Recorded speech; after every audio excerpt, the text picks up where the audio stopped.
I am shocked for Ravant Reddy's 100 crore Bharat Summit inviting 200 countries, presidents and prime ministers.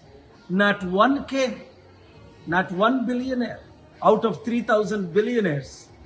This is Congress Summit or Global Bharat Summit.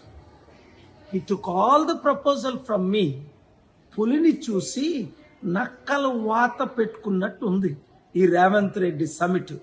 Bharat summit, global peace summit. నేను global peace summit పెడతానంటే ఒప్పుకొని బిలియనీర్స్ని, ప్రెసిడెంట్ని, prime మినిస్టర్ని తీసుకొద్దామని ఈ మధ్యన సల్మాన్ ఖుర్షీద్ కూడా నన్ను ఢిల్లీలో హోటల్లో కలిశారు. ఏమైంది? ఒక్క ప్రెసిడెంట్ వచ్చాడా? ఒక్క ప్రైమ్ మినిస్టర్ వచ్చాడా? ఒక్క గ్లోబల్ సెలబ్రిటీ వచ్చాడా? 3,000 మంది బిలియనీర్లు ఒక్క బిలియనీర్ వచ్చాడా? ఒక్క కంపెనీ వచ్చిందా? అంటే వీళ్ళు కాంగ్రెస్ షో చేసుకోవడం.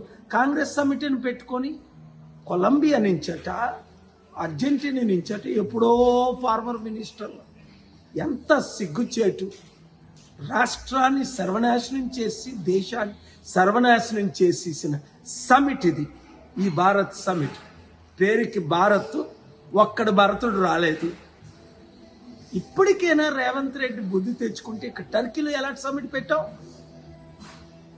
ప్రపంచ దేశాల్లో ఎలాంటి సమిట్లు పెడుతున్నావు? అర్థం చేసుకోండి. మార్పు రావాలి, ఆ మార్పు మనమే తేవాలి. ఉగ్రవాదులు జమ్మూ కాశ్మీర్లో ఎంత ఘోరంగా నువ్వు హిందూ చంపడిశారు. కనుక శాంతి రావాలన్నా, గ్లోబల్ పీస్ రావాలన్నా, ఇన్వెస్ట్మెంట్స్ రావాలన్నా పాలన రావాలి, పాలన మారాలి. మీ అందరూ కమిటీలు వేయాలి.